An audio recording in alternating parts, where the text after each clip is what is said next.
यमुना नदी के तट पर स्थिति एक समृद्ध राज्य। साम्रायोगिकं चुम्बनं न गच्छेरव्यं दर्शनच्छेद्यं संवेदनम् कन्यासाम्रायुक्तगं प्यारा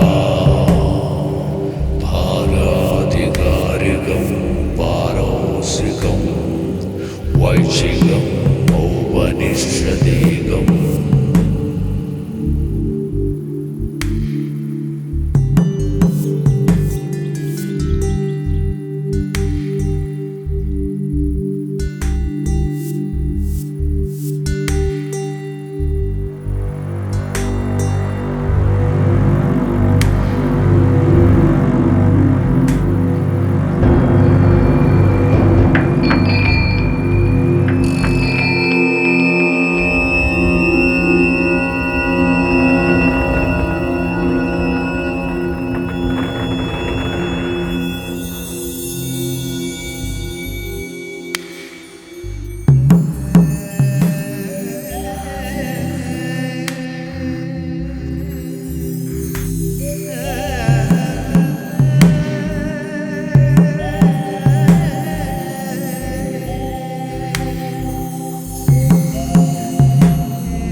एक कहानी एक सुंदर अलौकिक आकर्षण से भरपूर महिला मंदाकिनी की है, जो यमुना नदी के तट पर स्थित एक समृद्ध राज्य में रहती थी। उसका सौंदर्य इतना दिव्य था कि देव, यक्ष, गंधर्व और किन्नर भी उसे पाने की लालसा रखते थे। परंतु इस अनुपम सौंदर्य के बावजूद मंदाकिनी एक गहरे संताप से घिरी थी। उसके शरीर में एक असाधारण ताप था जो ना तो शीत ऋतु में घटता और ना ही वर्ष ऋतु में शांत होता। उसका तन सदा उष्णता से व्याकुल रहता और ये अग्नि जैसे उसकी आत्मा को भी जलती रहती थी। अपने अग्नि को बुझाने के लिए उसने अपने महल के द्वार प्रतिदिन खोल दिए। यदुवंशी, क्षत्र, राजकुमार मल सभी उसके चाह में उसके समक्ष उपस्थित हुए, परंतु कोई भी उसके अतृप्त तृष्णा को शांत नहीं कर सका।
हेलो, अभी तक नहीं उठी?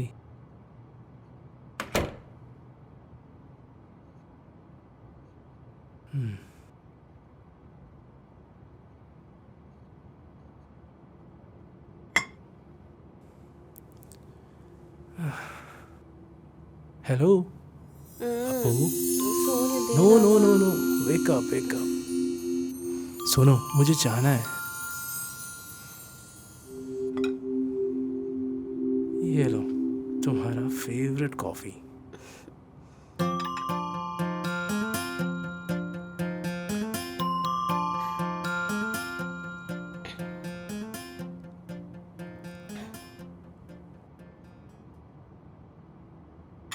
ये तुम्हारे हाथ में क्या है? क्या हुआ था? वो मैं कल फ्रॉक वॉश करने के वक्त लग गया। ध्यान से कर लेती ना। हम्म, मैंने बोला था ना कि नौकर आने तक घर का सारा काम मैं खुद करूँगा। तू मेरी सुनती ही नहीं है।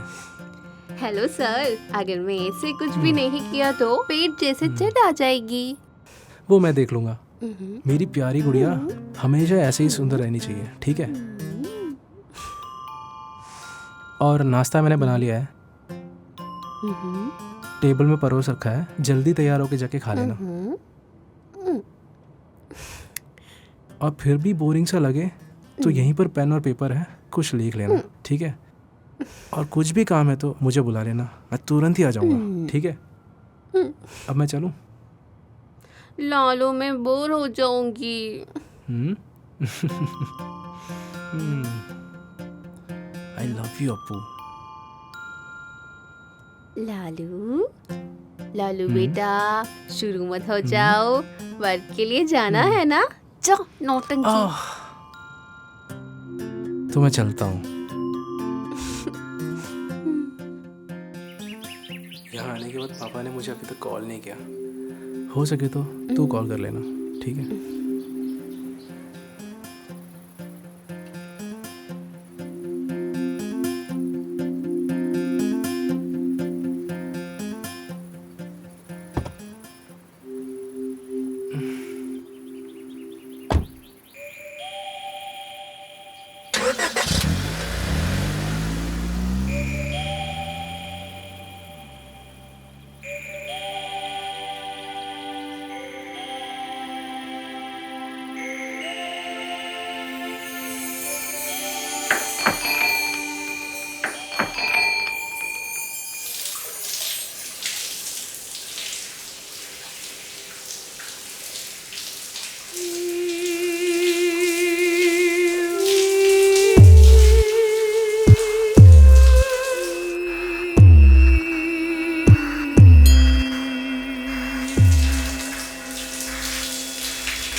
लाइट ऑफ नहीं करना।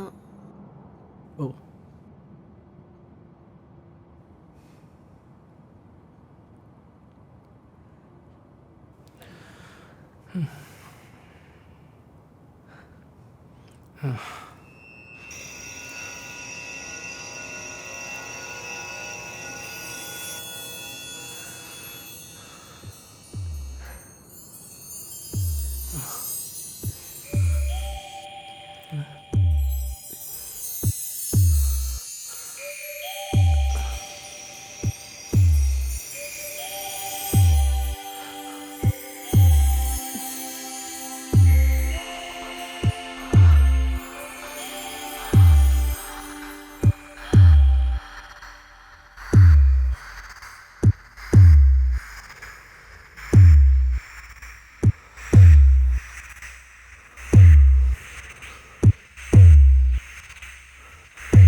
नो।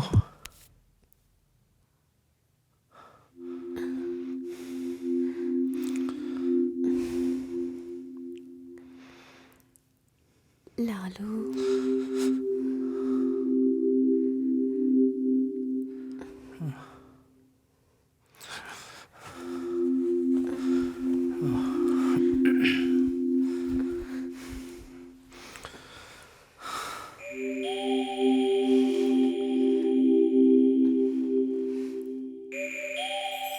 मंदाकिनी का क्रोधित चेहरा। हे शिगंडी, अगर कमर में मजबूती नहीं है तो कामना रोककर समाप्त करना चाहिए। मेरे गर्मी में लिपट कर सोने के लिए मैं तेरे जन्म देने वाली माँ नहीं है। राज्यसभा, राजा, मंत्री, पुरोहित, सेना नायक और बलवान अपने आसनों पर विराजमान है। मंत्री ने राजा के कान में इस प्रकार मंत्रण किया। राजा, आज शिकायत दर्ज करने आए हैं एक देवदासी। उनकी शिकायत भी अजीबोगरीब है।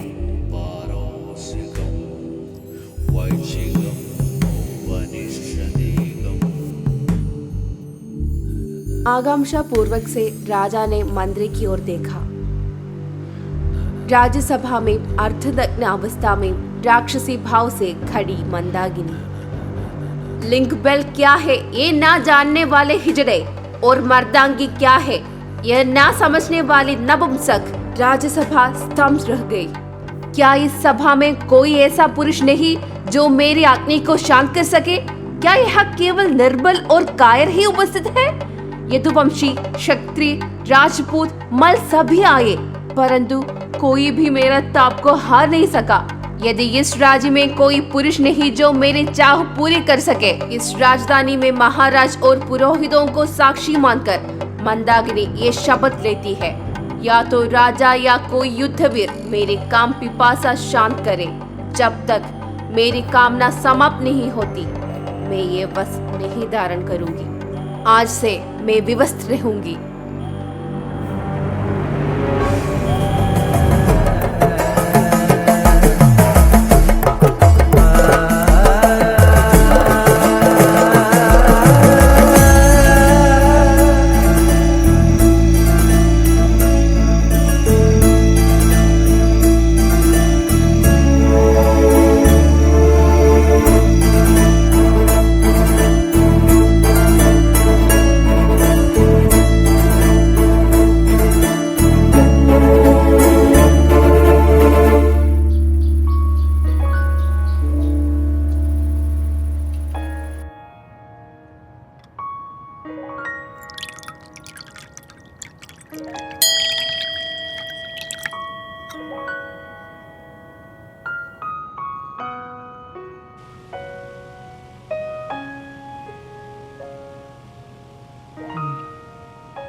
अपू, उठ जाओ ना यार।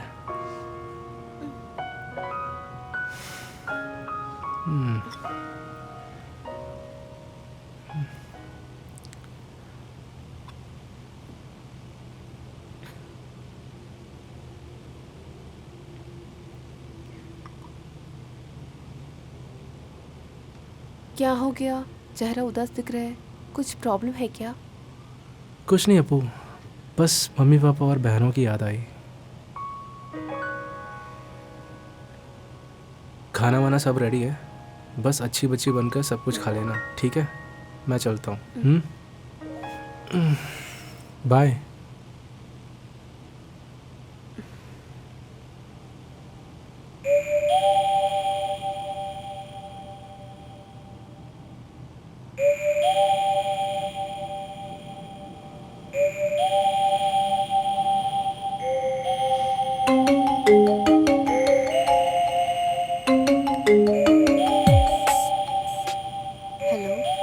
Hello Appu, no calls message की रिप्लाई नहीं है। तू किधर है? हनीमून अभी तक चल रहे हैं क्या? हेलो, तेरे साथ बात कर रहे हैं, कुछ तो बोल। क्या क्यों में रखना पड़ेगा? सुन, मैं अभी बात करने के मूड में नहीं है, बाद में कॉल करना। ओ, समझ में आ गया, तेरे साथ हस्बैंड है ना।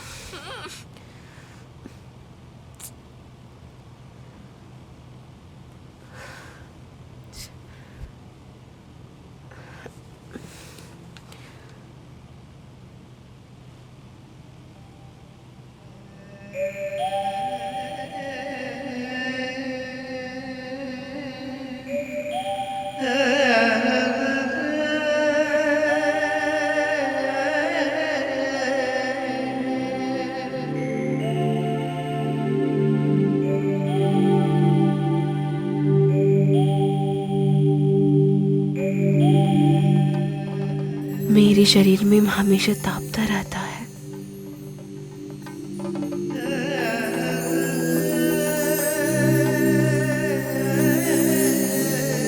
जैसे दोपहर की चलती मरुभूमि में पकड़ती कोई हिरणी, हर पल थकान की पेटियों में हटकी जिह्वा जैसे स्वाद को भूल चुकी हो, और आंखों में सपने फैली दुनिया जैसे रंगीन कोई स्वप्न।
अपू बेटी है ना?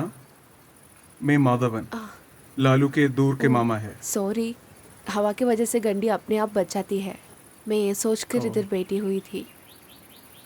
ओहो, ये घर तो अच्छा है। लालू ने खरीदा क्या? नहीं, ऑनर इधर नहीं है। लालू के फ्रेंड ने सब कुछ अरेंज कर लिया था। अच्छा अच्छा। मामा जी, आप अंदर आ जाइए, अंदर बैठिए। हाँ।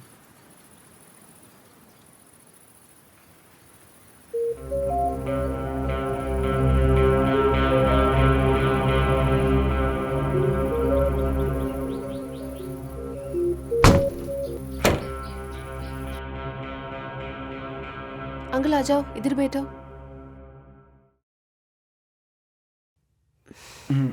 आप क्या लोगी, चाय और कॉफी? कुछ नहीं बेटी, मुझे एक गिलास ठंडा पानी चाहिए।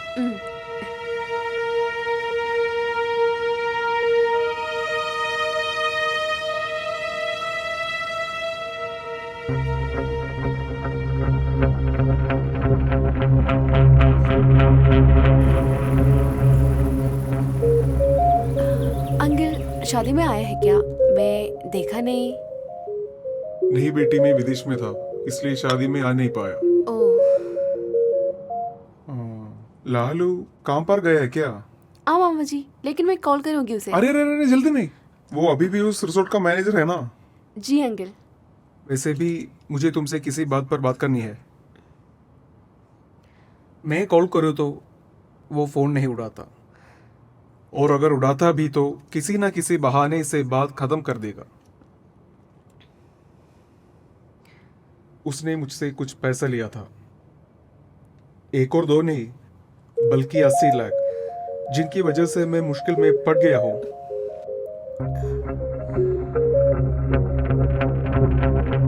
मुझे पता है वो निर्दोष है। वो पहले आईटी फील्ड में था ना। लालू और उसके दोस्तों ने मिलकर एक अमेरिकन आईटी कंपनी की फ्रेंचाइजी दिल्ली में शुरू करने की प्लान बना रहे थे। और कंपनी को सिर्फ एक ही डिमांड थी, वो एयरपोर्ट के पास 5000 स्क्वायर फीट की अपनी खुद का बिल्डिंग होना चाहिए। इसके लिए मैंने उसको मदद किया था। बदले में उन्होंने मुझे एक शेयर भी ऑफर किया था। ये तीनों ने मिलकर अपने कंपनी के शेयर साथ में मौजूद 14 आदमी को दिया, लेकिन वही धोखेबाज निकला। वो पैसा लेकर भाग गया और ये लोग बेबस रह गए।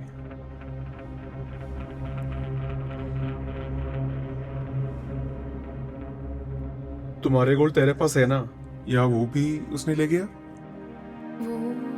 वो मेरे पास है। भगवान की कृपा। पता है ना, वो एकदम बेकार है। इतनी खूबसूरत लड़की की देखभाल करने की भी हिम्मत तक उसमें नहीं लगती।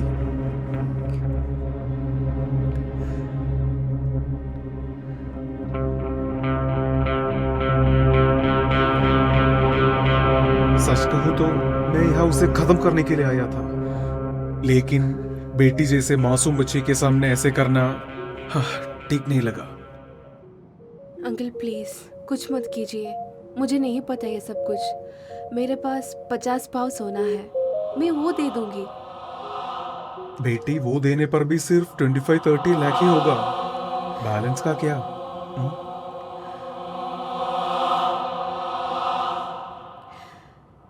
इसके लिए मेरे घर वाले ने बहुत मान किया है। मुझसे छोटा भी एक है।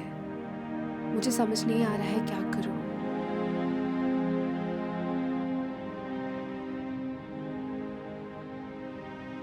इस बेवकूफ के लिए तुम्हारे गहने खर्च किया तो कल जब तुझे जरूरत पड़ेगी तब क्या करेगी? फिलहाल तुम कोई कदम नहीं उठाओ। बेटी की किस्मत देखो, इस बदमाश के हाथ में तो तू लग गई। कोई बात नहीं, मैं उससे पैसा लूंगा। तू उसे एक बार फोन करके कह दो मादर अंकल आ गया है।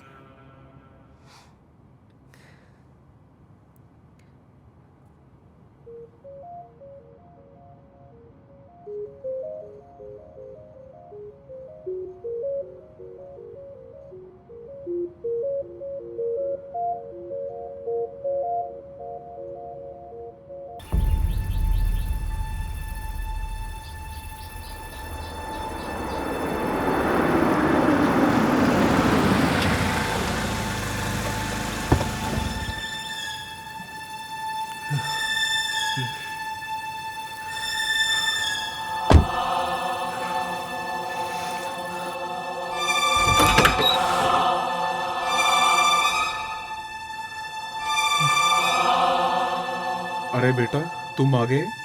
वो दरवाजा बंद कर दो। वो दरवाजा बंद कर दो। वो दरवाजा बंद करो साले कमीने।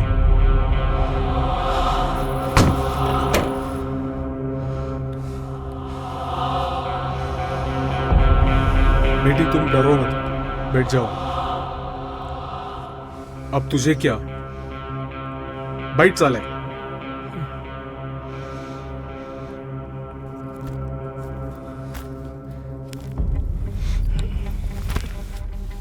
उधर नहीं, नीचे। अरे भाई,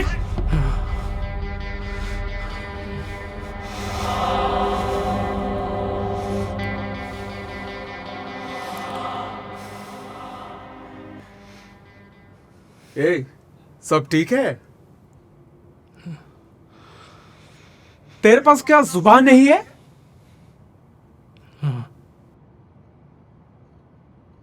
कहाँ है मेरा पैसा?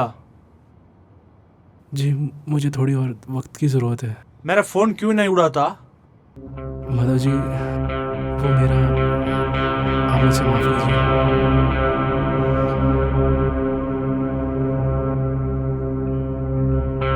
टाइम? तुझे टाइम चाहिए? क्या एक हफ्ता? पक्का? हाँ। अगर नहीं दिया तो? फिर से गायब हो गया तो?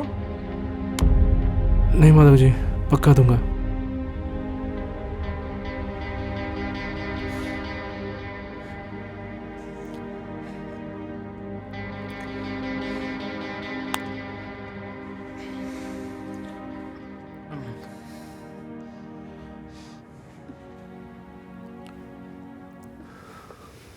बेटी तू इधर आओ, मेरे पीछे।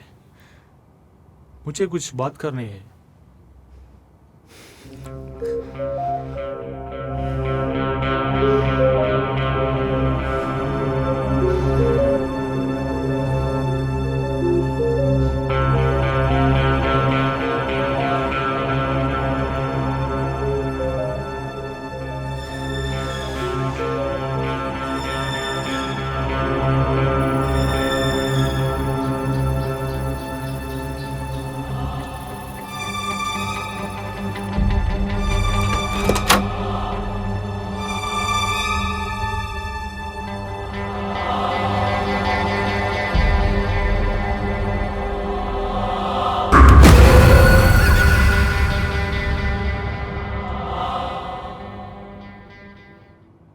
देख लिया? तू सोच, क्या इस आदमी के साथ जिंदगी जीना है?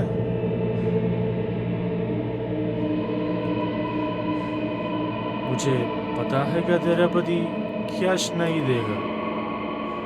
मैं सिर्फ तेरे लिए इधर आया है।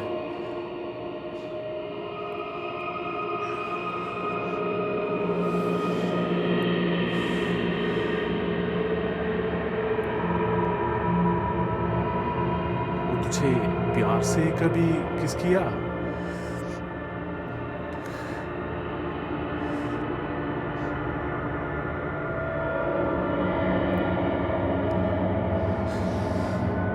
तुझे चंदन की गंध है। इस घर चुकाने के लिए एक आइडिया बोलूं? मरने तक मेरा होकर जियो। मैं ये नहीं कह रहा है तेरा पति को छोड़ना। जब मैं आओ तुम्हारे दिल की दरवाजे मेरे लिए खोल दो। अगर ऐसा है तो मैं उसका कर्ज भी भूल जाऊंगा, तो रानी की तरह जीने की मौका भी दूंगा। मेरा वादा है। अगर ऐसा नहीं है, एक हफ्ते के अंदर मुझे मेरा पैसा चाहिए। जैसे तुम्हारे उपस्त्री बनकर मुझे रानी की तरह जीना नहीं। हम तुम्हारे पैसे लौटा दूंगी। यहाँ से निकल जाओ, वरना मेरा हाथ बोलेगा।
मुझे माफ करना। अगर मैं तुम्हारी होठों की मिठास नहीं जान पाया तो मैं अधूरा होगा। ओके बेटी।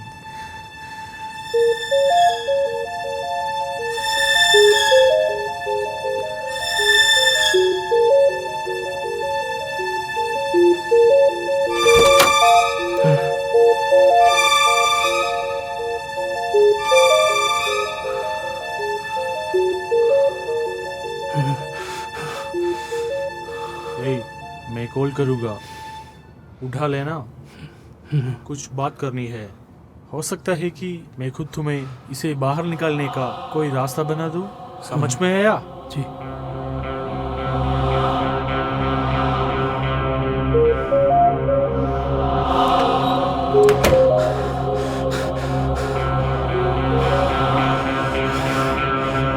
क्या हुआ अपू? क्यों रो रही हो? हाँ? उन्होंने कुछ किया क्या तुम्हें? हाँ? नहीं, मैं ये सब सोचकर रो रही थी। क्या मैं एक बात पूछूं? हाँ। क्या एक हफ्ते के अंदर पैसा दे सकते हो? अपू, एक हफ्ते में कैसे कर पाऊंगा?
क्या हुआ मुझे?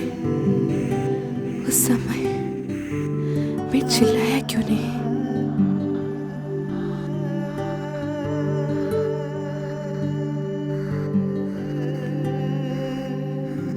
वो आदमी मेरे शरीर की कीमत ले गया, मेरे मन को, मेरे शरीर को,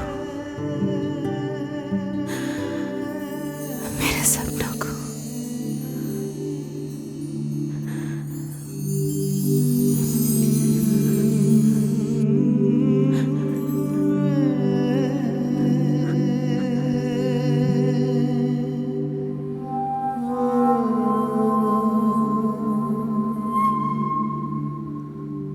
कितनी भीड़ है उसके अंदर, वो भी तब जब मेरे पति दूसरे कमरे के अंदर मौजूद था।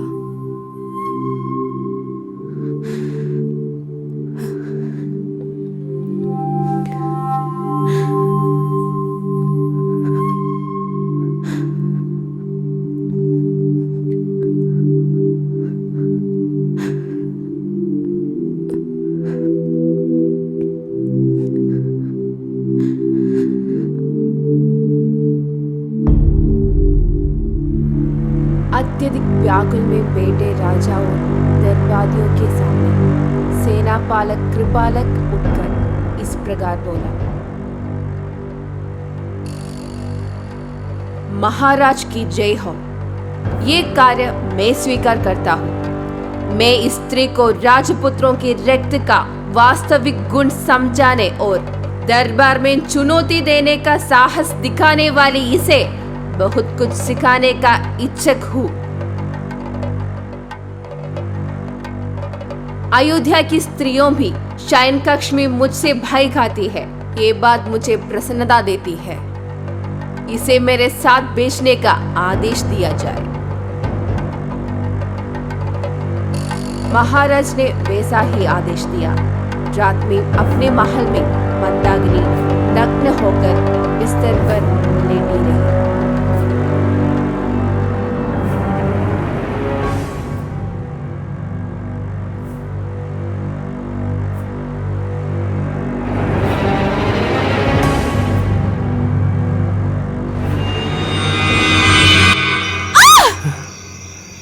क्या हुआ अपू? हाँ? क्या कोई सपना देखा? कुछ भी नहीं।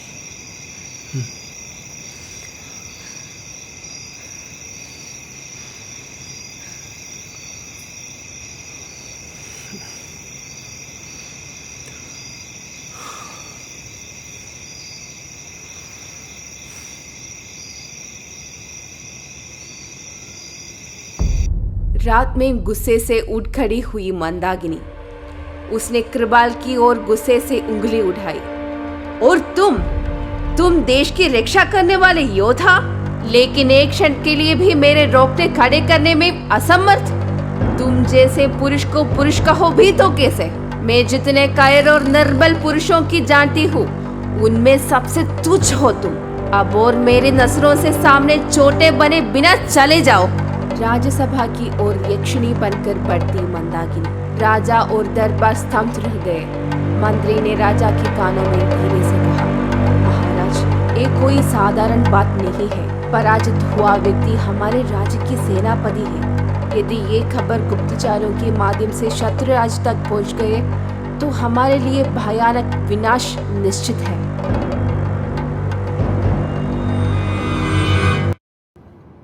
राजा एक क्षण के लिए विचार में डूब गए और अपना माथा सहलाने लगे। हाँ माधव जी।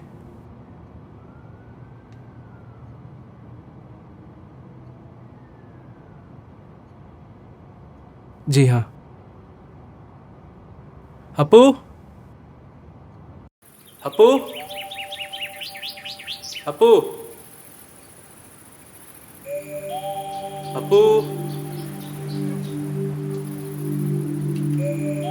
कहाँ गई?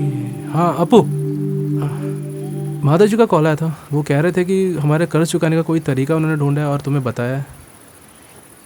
वो क्या तरीका है अपू? और फिर वो कह रहे थे कि यहाँ रुकने वाले हैं कुछ दिन।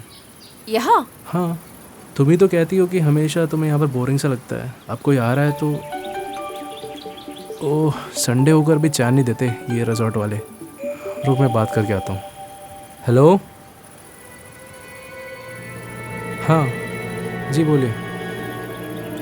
ठीक है ठीक है। गुस्से से फट पड़ने वाली मंदाकिनी, ये व्यक्ति सेनापति कहलाने योग्य है? क्या यही राजपुत्रों का रक्त है? आधे घंटे तक भी ये मुझे प्राप्त करने में असमर्थ रहा। क्या राज्यसभा की प्रतिष्ठा बचाने के लिए कोई और योग्य पुरुष नहीं है? यदि ऐसा है तो फिर स्वयं महाराज ही अपनी वीरता का परिचय दे। आपको भी मेरा अंतपुरम में स्वागत है। राजा एक क्षण के लिए स्तब्ध रह गए।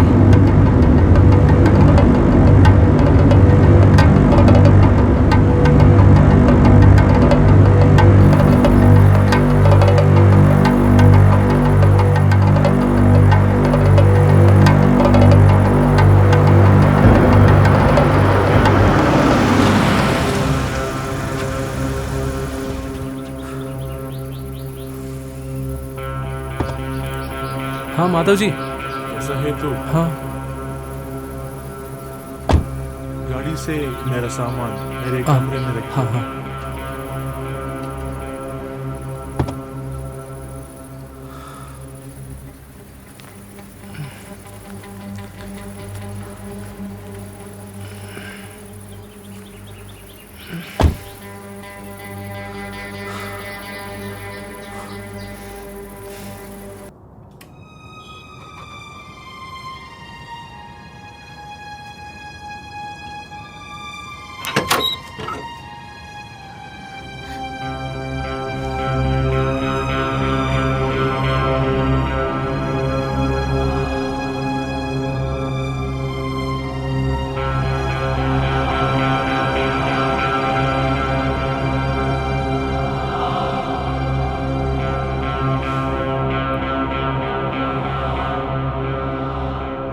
खाता नहीं है, पूरी तरह से चुकी हो तुम।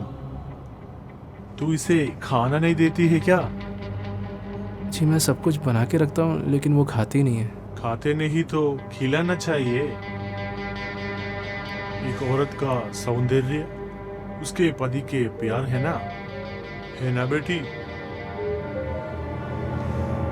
मेरा कमरा कहाँ है? उधर जाकर रख। जी आज तुझे काम नहीं है? आप आने वाले थे ना तो लीव मत छुट्टी लो, ले ली। तुम जाओ। जी मेरा मदद के लिए अपनी बेटी है ना बेटी? तेरा चेहरा उदास क्यों है?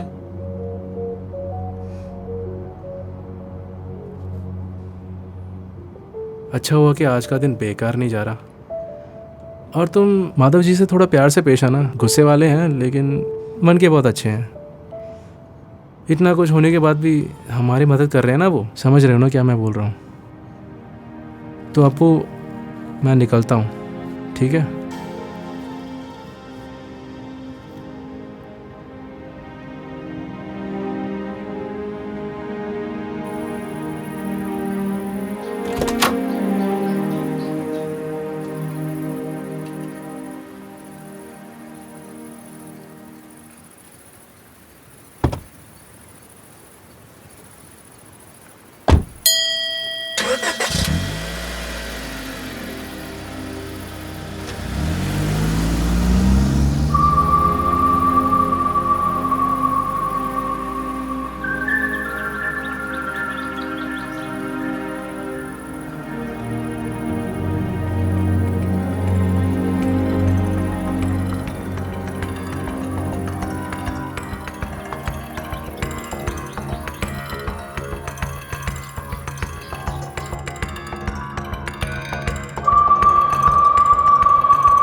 हाँ बेटी, क्या तुम यहाँ बेटी हो?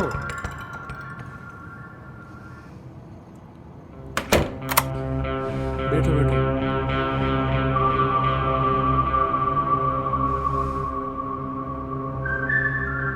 तुम डरो मत बेटी, मुझे परेशान करने वाला काम अंकल नहीं करेगा। बस कहानियां सुनाकर खुश करेगा तुझे। तुम बैठ जाओ, बैठ जा, बैठ जा।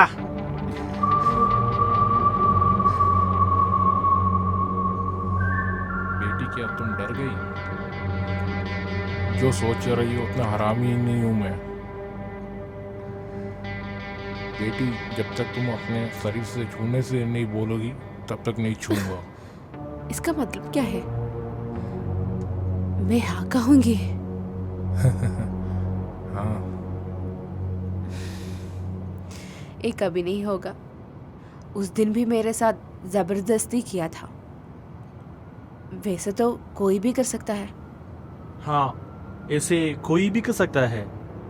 वो जंगल का नियम है, वो जंगलीपन है। लेकिन यहाँ तुम हाँ बोलोगी बेटी? कभी भी ये सपना पूरा नहीं होगा। तुम बड़े अमीर होगे। मैं अपने मंगलसूत्र को छूकर कसम खाती हूँ, अगर तुम मेरे शरीर को एक नाखून से भी छुए, मैं मेरी जीवन समाप्त कर लूंगी। ये मेरी वादा है। तो फिर मेरा कसम भी सुन लो।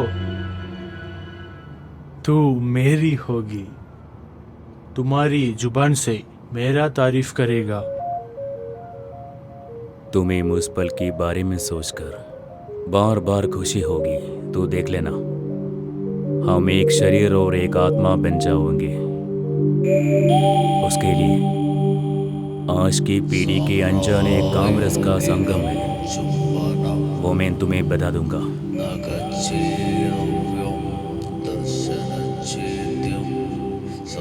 तुम मुझे 7 दिन का समय दे दो। 7 दिनों के अंदर तुम्हारी कसम ने तोड़ दिया तो तुम सिर्फ मेरी होगी। ऐसा नहीं हुआ तो मैं फिर कभी तुम्हारे सामने नहीं आऊंगा। मुझे मेरे पैसे भी नहीं चाहिए। तुम सोचो।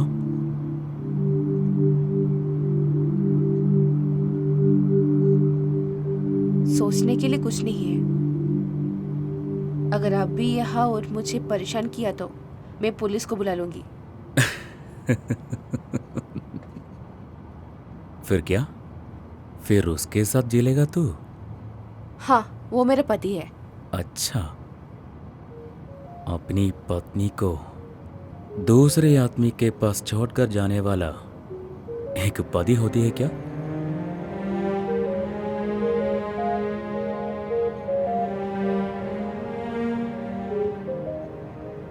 तुम कुछ भी मत करो, जो कहानी में तुम्हारे लिए सुनाती हो, मुझे सिर्फ 7 दिन की समय चाहिए। फिर भी तुम मुझे नफरत करती हो तो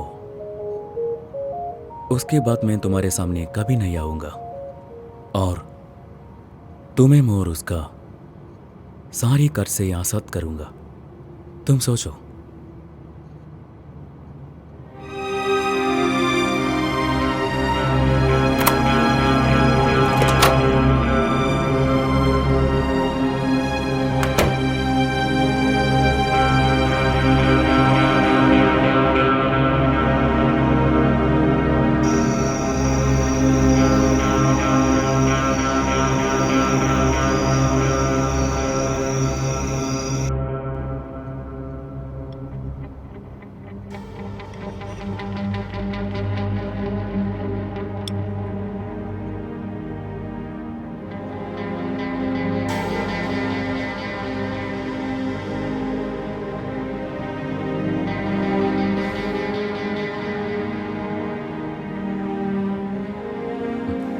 बैठो। हाँ जी।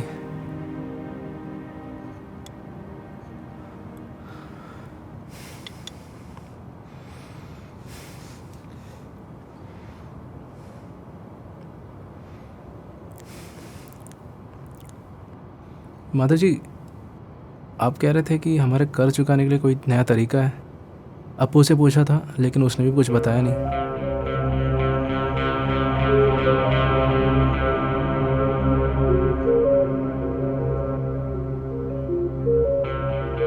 बेटी, जो मैंने कहा इसके साथ भी कह दो।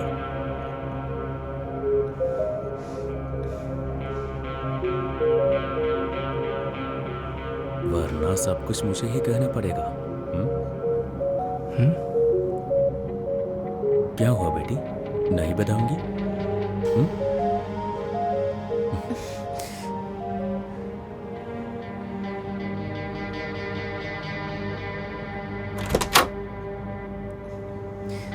साले हरामी, तुझे मैं छोड़ दो मुझे। कमीने, घर के औरतों को क्या बोलता है तू? यहाँ पुलिस है, कोर्ट है, तुझे अंदर कर दूंगा मैं। तुम कुछ नहीं करेगा। क्या तुम लॉकअप में पड़े रहना चाहते हो? तुम्हारे सामने मैं और यहाँ की पुलिस तेरा पत्नी को बार बार इस्तेमाल करूंगा, देखना है? संभाल कर व्यवहार करना, तुम दोनों के लिए वही अच्छा है। सुन लिया? और मैं जो कहानियां सुनने वाले हो उसे सुनने के लिए मुझे सिर्फ 7 दिन चाहिए तेरा पत्नी का। उस 7 दिन में कभी भी मैं उसकी शरीर को छूंगा नहीं। उस 7 दिनों के अंदर अगर उसे मुझसे प्यार नहीं हुआ तो मुझे वो 80 लाख नहीं चाहिए। हाँ? क्या तू सोच के बता।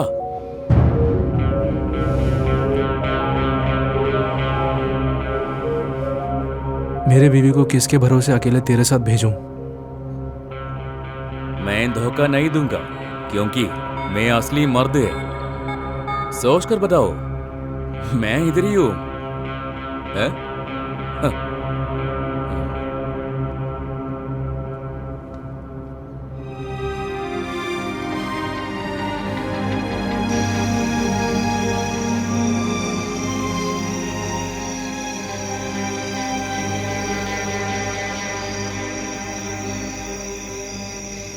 सोचा क्या तुमने? मुझे लगता है कि वो सटिया गया है। उसके पागलपन तो हमारे लिए फ़ायदेमंद ही है। बस उसके पागलपन सुनने के लिए कोई लोग, और कुछ भी गलत करेगा नहीं, इसका उसने वादा किया मुझसे। और उसका पागलपन भी तुम पे असर नहीं करेगा, ये मुझे मालूम है। रोज़ सिर्फ 2 घंटे जो भी वो बोलेगा बस सुनते रहना।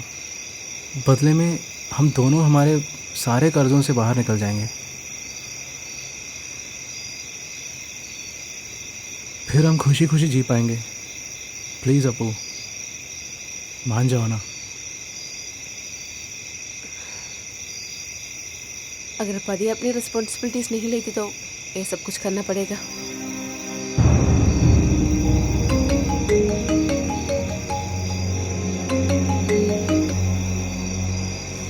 बेटी, तू ठीक है ना? कॉल नहीं किया 2 दिन से। हाँ नहीं माँ। फिर तुम्हारी बहन के एक रिश्ता आया है, अच्छे लोग हैं, अगले हफ्ते आ रहा है। क्या तू लालू के साथ बात कर तेरे गहने से कुछ गिरने दे सकते हैं क्या? वो जमीन है ना हमारे, वो रास्ते की वजह से कुछ गड़बड़ है उसके अंदर। क्या तू ठीक है माँ, मैं पूछ कर बताती हूँ। जमीन तब रेडी हो गया तो तेरा गहना वापस कर लूँगी मैं। पूछ कर कॉल करेगा माँ। क्या हुआ अपू? सब कुछ एक साथ आती है। एक काम करो, उसे कहो मुझे मंजूर है।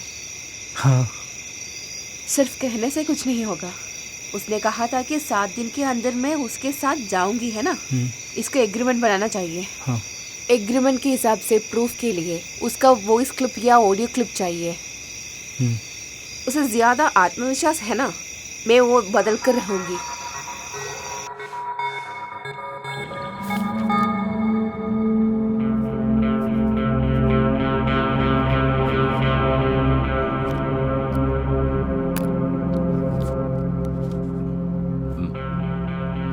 ऐसा एग्रीमेंट बहुत कम है ना। हाँ बेटी,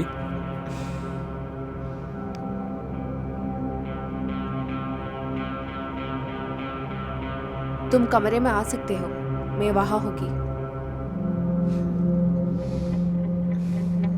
मैंने दोनों के लिए खाना बना रखा है, अब मैं जा सकता हूँ।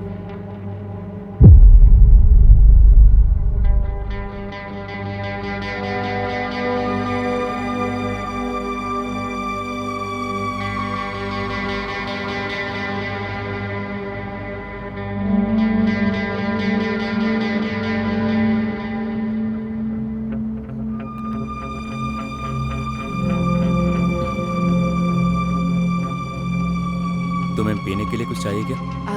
अगर तुमको कुछ कहना है तो कहो। कहानी सुनकर अगर मैं सो गया तो मुझे जगाना नहीं। ठीक है, एग्रीड। तुम सोने की कोशिश करो, मैं जगह रहने की कोशिश करूंगा। तुमको कहानियां पसंद है ना? पहले हम छोटी सी कहानी से शुरू करते हैं। पहले श्री कृष्ण का मथुरा के पास एक राज्य था। वहां तुम्हारी जैसी एक अति सुंदर स्त्री रहते थे। उसकी आंखें बहुत सुंदर थी, तुम्हारी तरह।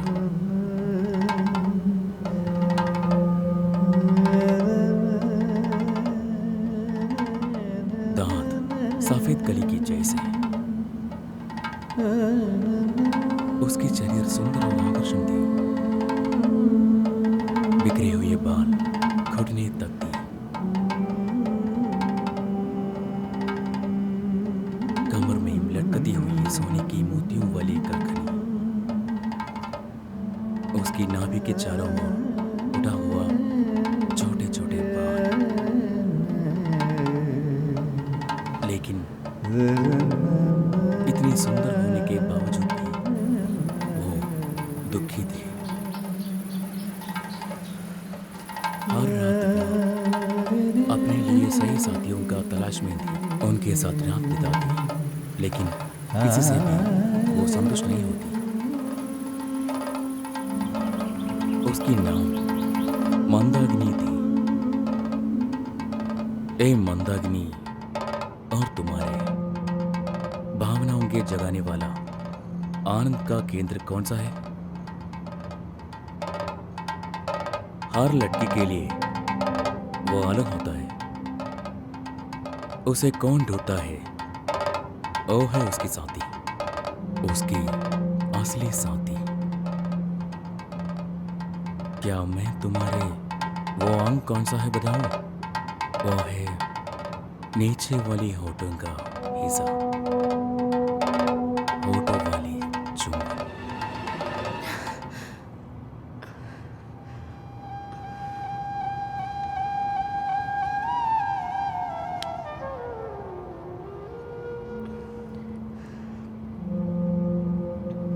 तुझे हर समय पिसे हुए चंदन की खुशबुएं, तुम्हारी पति कभी भी तुम्हारी खुशबू के बारे में तुम्हें कहा?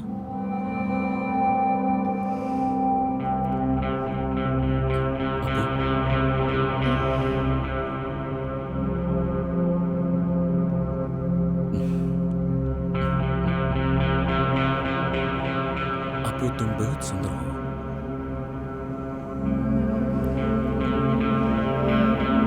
मुझे तुम्हारे सबसे पसंदीदा हिस्सा क्या है तुझे पता है? मैं उसे रहस्यपूर्ण से आनंद लेता हूं। तुम्हें पता हूं वो कहाँ हूं? लेकिन तुम्हें मैं पसंद नहीं होना, इसलिए मैं नहीं बताऊंगी।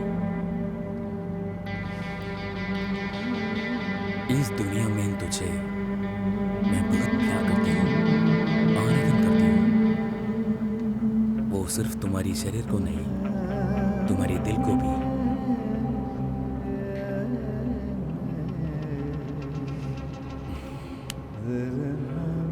क्या तू बोर हो गया बेटी? जो कहने वाला था वो कहने पर मुझे सुकून मिला। आज के लिए इतना काफी है। क्या मैं तुझे एक बात पूछूं बेटी? आज दोपहर का खाना खाने के बाद उस खाने से मुझे भी थोड़ा मिलेगा? दिक्कत नहीं है तो मैं जाता हूं, थोड़ा समय आराम करूंगा। तुम भी आराम करो, ठीक है?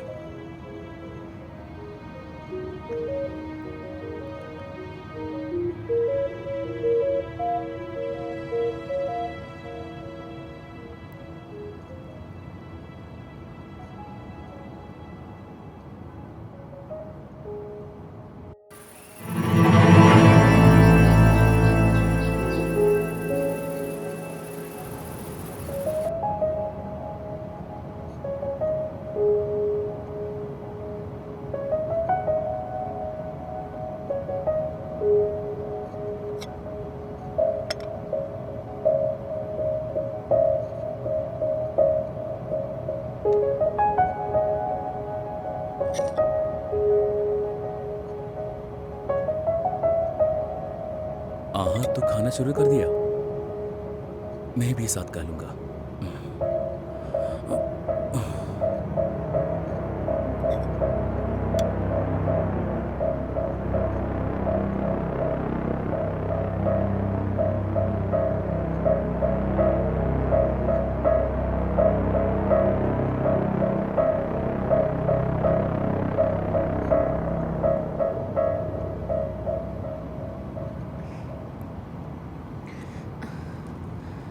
क्या तुम जा रही हो?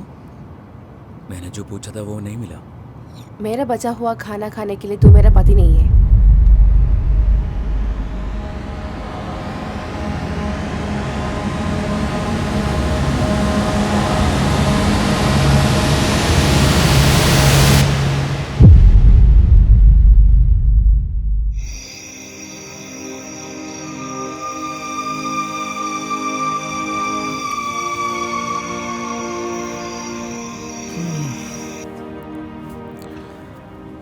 अप्पू, क्या उसकी वजह से कोई तकलीफ है तुम्हें आज? तो ये आदमी तुम्हारे साथ पूरे दिन कह क्या रहा है? मुझे पता नहीं, मैंने ध्यान नहीं दिया। चलो कोई बात नहीं, 6 और दिन सहना पड़ेगा इसे।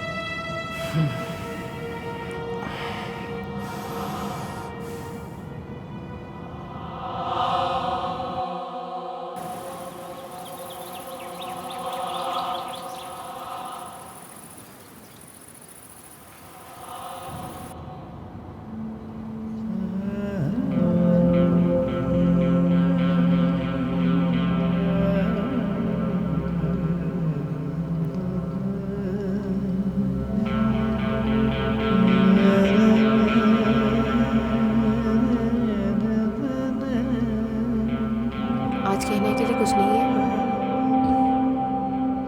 नहीं, आज मुझे सिर्फ तुम्हें देखना है।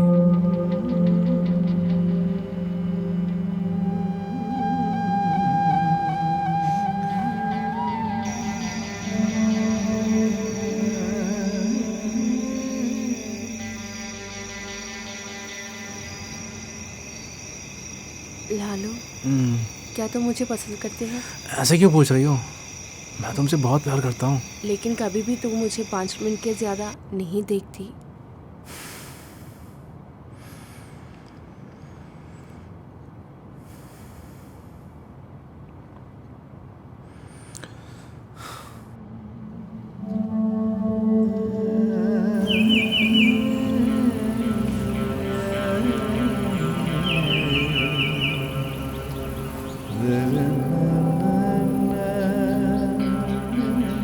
बेटी,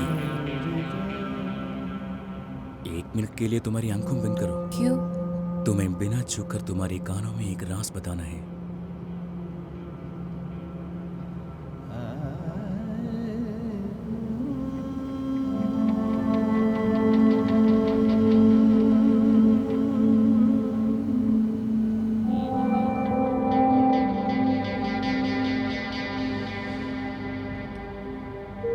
अपू बेटी, तुम मेरे सब कुछ है, मेरी आत्मा है, मेरी जिंदगी है।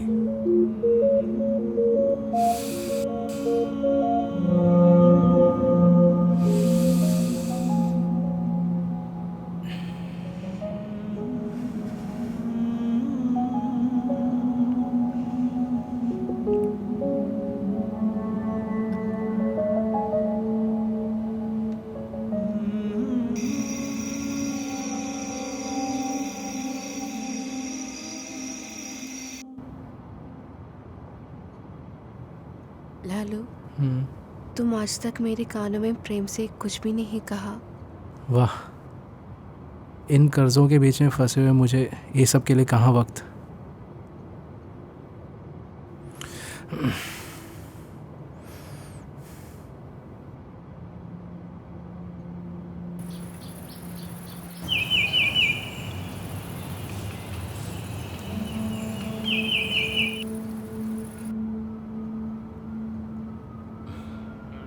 बेटी, क्या उस दिन के समय तुम्हें दर्द होने पर तुम्हारा पति तुम्हारा ध्यान देता है क्या?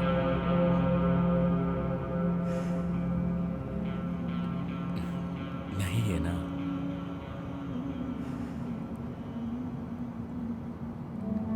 क्या वो तुम्हें अपने बाहों में रहता है, कहानी सुनाता है, वो लाड प्यार करता है? कभी उसने तुम्हें अपने सीने पर रखा है? क्या तुम चाहते नहीं हो एक छोटे बच्चे के जैसे उसे सीने पर लेटने के लिए?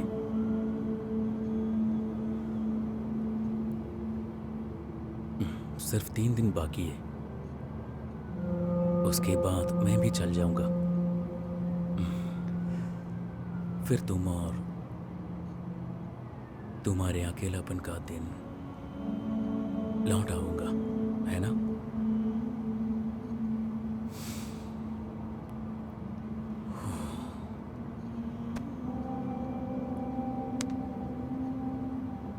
कल 1 दिन के लिए मैं छुट्टी लेता हूँ। कहा? मुझे एक बिजनेस मीट है, आज रात मैं जाऊंगा। जब मैं वापस आऊंगा तो एक सरप्राइज दूंगा। उस दिन कुछ कहा था ना मेरे शरीर का सुंदर हिस्से के बारे में, वो कौन सा है? समय आने से मैं कहूंगा। अब जाता हूँ।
लगता है बुड्ढा हार के भाग गया है।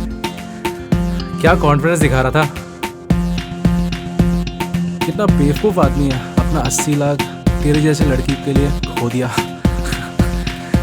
रुक, कहाँ जा रही है? कल के टेंशन के ऊपर मैं कुछ नहीं कर पाया, लेकिन आज का मौका मैं गंवाना नहीं चाहता।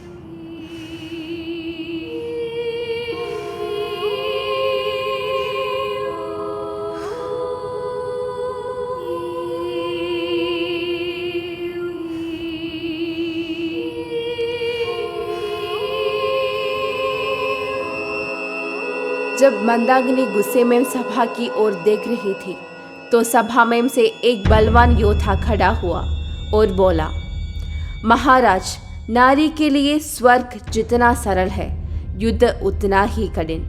शायद अब सेनापति को ये समझ में आ गया होगा।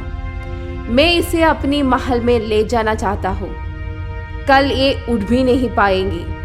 मलमूत्र त्यागना तो दूर, 10 दिनों तक ये केवल शैया पर पड़ी रहेगी। यदि महाराज अनुमति दे दी तो। मंदाकिनी उस योद्धा के साथ उसके गृह तक गए। उसी रात योद्धा की पत्नी ने, जो केरल से लाई गई थी, उसे एक विशेष उपहार चंबा ने और कहा, इसे चबाओ, इससे तुम्हें अधिक समय तक शक्ति मिलेगी। योद्धा अर्थनक अवस्था में मंदाकिनी के कक्ष में पहुंचा। उसने मंदाकिनी के शरीर में गहराई से प्रवेश किया। घंटों के अंतराल में 6 से अधिक बार वीरस्राव होने के बावजूद मंदाकिनी संतुष्ट नहीं हुई।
कहा था कि आज नहीं आएगा। सरप्राइज। जल्दी आ गया तो तुम्हारे साथ समय बिता सकते हैं ना। हाथ में क्या है? सॉरी, मैं खाना खरीदी। अच्छा, मैं सही समय पर आया हूँ, है ना? आओ, मैं खाना लेती हूँ। दूसरा प्लेट नहीं चाहिए बेटी, इसमें डालो। ए नहीं, मैं दूसरा प्लेट लाती हूँ। बस एक प्लेट काफी है। अरे, ये मेरा खाना का बाकी। कौन बोला? जी, नहीं करना चाहिए था। मैं तुझे इतना पसंद करती हूँ, क्या मैं तुम्हें खिला सकती हूँ? आज तक तुम्हारा पति ऐसा किया है?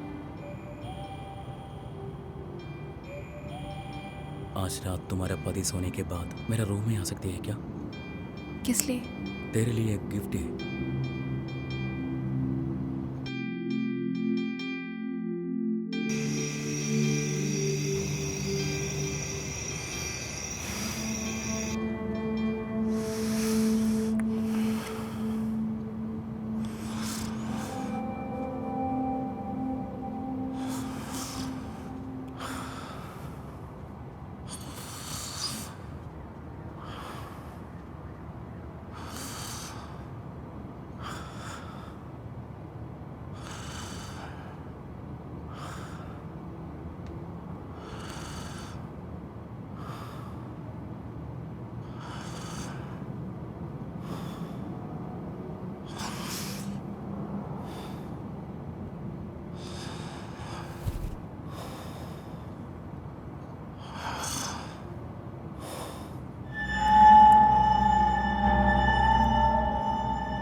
अंत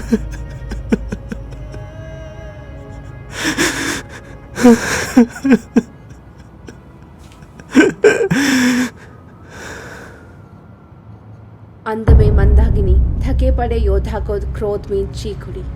एक बार फिर वो राज्यसभा में खड़ी थी। मंत्री ने राजा को सचेत किया, महाराज, योद्धा का पूरा शरीर पीड़ा से भर चुका है। वो अपने लिए दिया वादा निभाने में असफल रहा। वो इस वार्ता को एक दूत के माध्यम से संकेत देकर बेच दिया है। मेरी कामना अब तक शांत नहीं हुई है। अगर ऐसे चलता रहा तो मुझे पागलपन जाना होगा। कृपया कोई मुझे एक बार बचा लो। चाप मिलकर वार्तालाप कर रही थी। मुनियों के समूह में से एक काले रंग का नीच कद वाला ब्राह्मण उठ खड़ा हुआ और इस प्रकार बोला, राजा, एक बार मुझे एक मौका दीजिए। राजा और उनके परिवार समेत सभी हैरान होकर ब्राह्मण की ओर देखते थे। इस सभी को ज्ञान था कि क्षत्रिय जिनके पास घोड़े के लिंग की शक्तिशालिता होती है, वही ब्राह्मण छोटे लिंग की होती है, और वीर पुरुषों द्वारा पराजित किए जाने के पश्चात ब्राह्मण क्या कर पाएगी, ये सभी में संकेत था। अंत में राजा ने सहमति जताने का निर्णय लिया।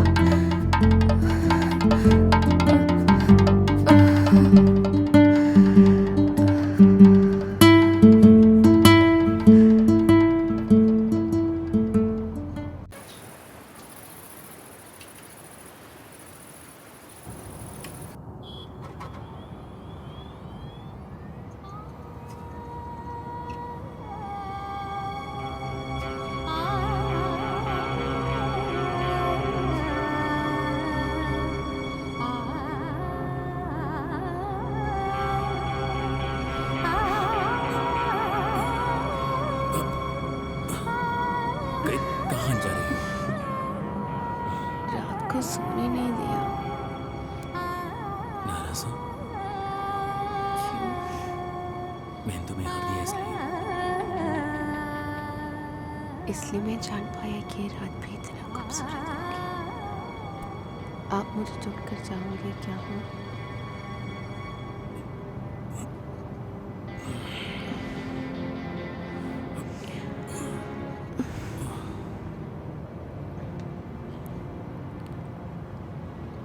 मुझे पता है कि तुम मुझे बर्बाद करके किसी और को देगी। हमेशा औरत के शरीर की कीमत होगी, लेकिन मुझे नहीं पता बिना जाने में तुम्हें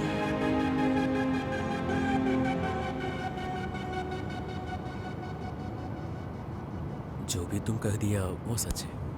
वही मेरा प्लान थी,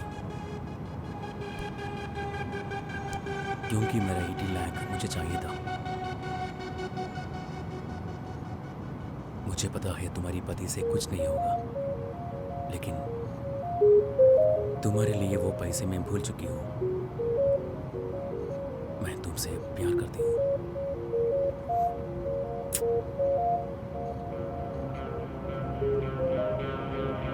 वो उठ चुका होगा, है ना? होगा। डर है क्या? किस लिए? ए लालू, ए लालू, इधर आ। एक कमीने, सुनाई नहीं दिए क्या?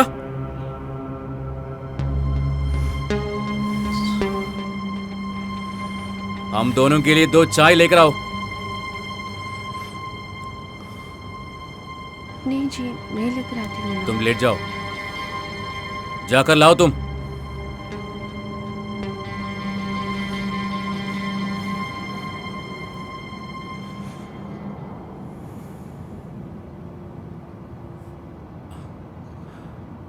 बेटी,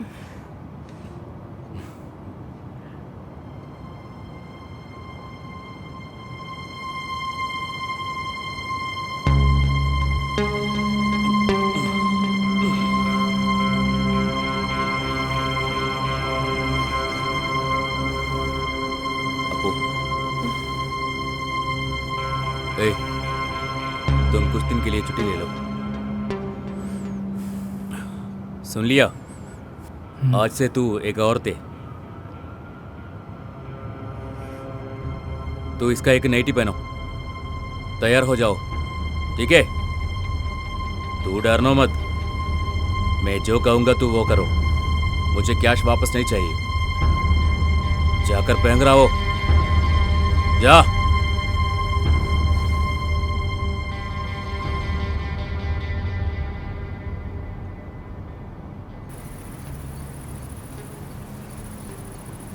सर्व करो।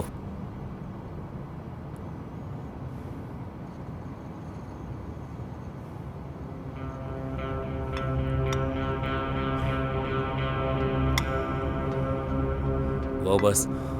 अपू बेटी, अपू। आ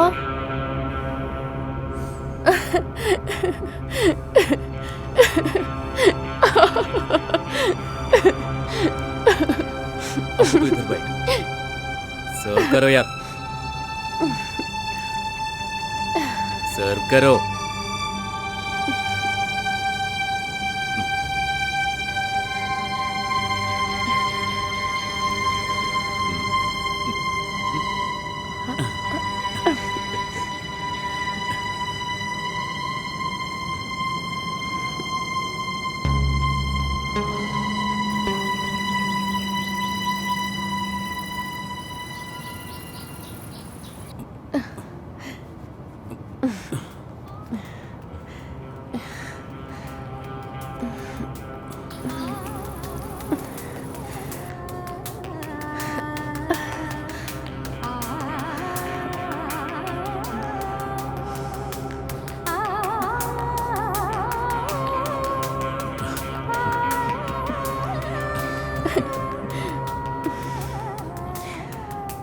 तुमने मुझे कितनी जल्दी गिरा दिया।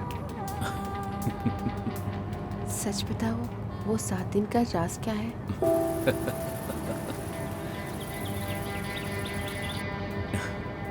कांडम 1, वर्ण कांडम। मैंने सिर्फ वर्णन से तुम्हें बिना पता चले तुम्हारे शरीर को उत्तेजित कर दिया। मैंने तुम्हारे खाने की अवशिष्ट को भी अमृत माना। यह सब उसके शरीर को आनंद देगा। औरत का दुनिया छोटी होती है, उसी तरह उसका दिल भी।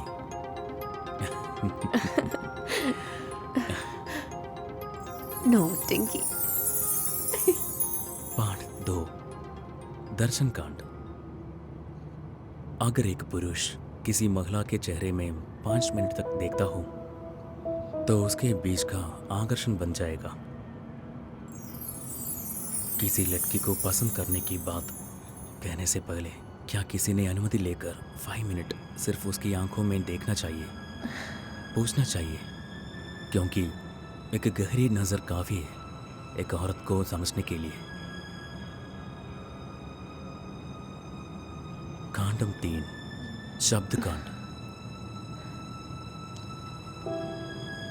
आंखों की तरह ही महिलाओं के कान भी सुंदर होते हैं, लेकिन ज्यादा पुरुष इसको महत्व नहीं देते हैं। कानों में कुछ प्यार से बोले तो उसके शरीर को एक अलग ही जादुई दुनिया में ले जाता है।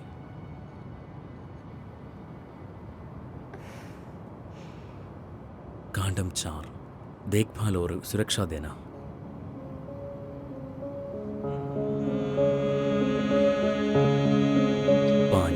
विरह कांड। अगर प्यार होने हो तो सही अंतराल देने चाहिए, फिर जो आपस में इन दोनों देखने की तीव्रता बन जाएंगी।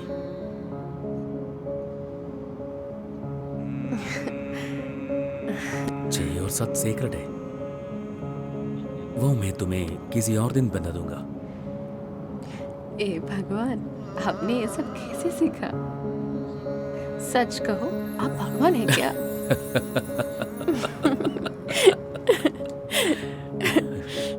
अगर ये 7 कांडों को ठीक से सीखा तो आज के समय में तलाक की संख्या कम हो जाएगी। इसने क्या क्या सीख रखा है? कहाँ से सीखा ये सब? ओह, वो बहुत पहले एक आचार्य थे, चिन्मोहन। उन्होंने काम रस का एक रचना लिखी। वो है चिन्मोहन की काम शास्त्र।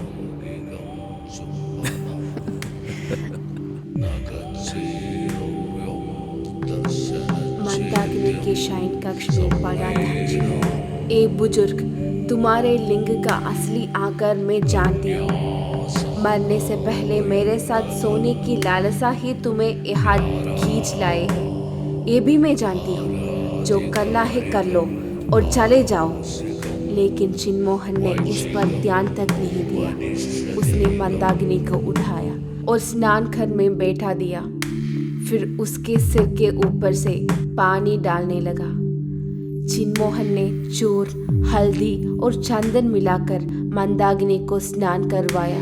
जब उसकी जलती हुई लिटकी जैसी उंगलियां मंदाकिनी के शरीर पर दौड़ रही थी तो उसके अवर्णनीय परमानंद का अनुभव किया। इसके बाद उसने मंदाकिनी को बिस्तर पर लिटाया और उसके पैर की उंगलियों के सिर से लेकर उसके मस्तक तक को चूमकर ढक दिया। वह पूरी तरह से बिथलने लगी। चिन्मोहन ने अपने होठ उसके होठों से मिला दिया और मंदाकिनी के होठों से रिश्ती लार को चूस लिया। उसके वक्ष को अपने हाथों में लेकर चिन्मोहन ने जोर से दबाया। उसके शरीर के रोमकूप एक साथ खड़े हो गए। मंदाकिनी के कोमल पेट पर चिन्मोहन की उंगलियां स्पर्श करने लगी। उसने उसके शरीर के प्रत्येक नाड़ी चक्र को उत्तेजित कर लिया। मंदाकिनी की चीखें कम हो गई और वो एक साधारण स्त्री की तरह चिन्मोहन की अधीन हो गई। चिन्मोहन की उंगलियां मंदाकिनी के योनि भाग में दस गई। मंदाकिनी के शरीर कांपने लगा। जब उसे यकीन हो गया कि उसे कामोत्तेजना हो रही है, चिन्मोहन ने अपना छोटा लिंग योनि में डालकर लिंग धारण करना शुरू कर दिया। हवा और पानी की बूंदें उसके शरीर पर एक साथ पड़ने लगी। एक ही झटके में मंदाकिनी की नाड़ी एक पल के लिए रुक गई। अगले दिन मंदाकिनी एक कुल स्त्री के रूप में प्रकट हुई। चिन्मोहन को विशेषण सम्मान के साथ राज्यसभा में लाया गया।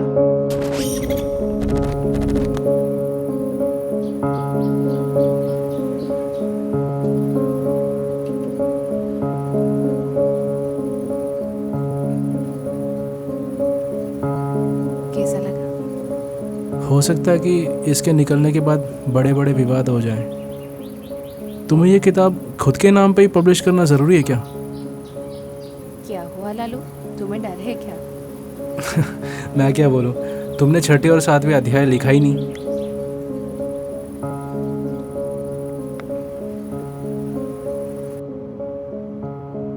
राजा और उनके परिवारों ने चिन्मोहन को प्रणाम किया। राजा ने इस प्रकार कहा, हे चिन्मोहन, आपका प्रणाम। आपने जो किया वो सभी सदस्यों को जानना चाहिए। राजा के निर्देशानुसार चिन्मोहन ने काम कला की शिक्षा सदस्यों को दी। आने वाली पीढ़ियों के लिए उपयोगी बनने के लिए काम कला को 7 खंडों में विभाजित किया गया। पहले भाग में चिन्मोहन महर्षि ने इस प्रकार वर्णन किया, जिसमें 6ठा और 7वां खंड सबसे महत्वपूर्ण है।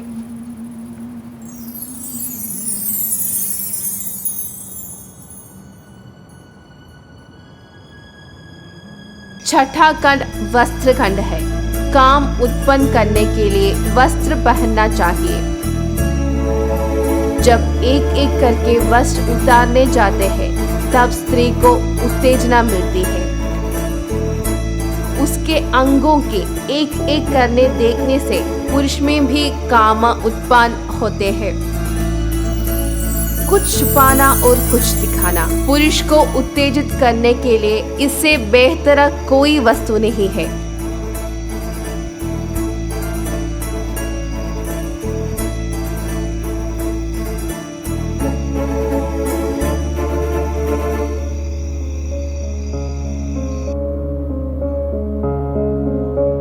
अब चाहे कुछ भी ना पता हो, पालन किया हो या नहीं, केवल 7वां खंड जान लेना ही काफी है। चुंबन कांड।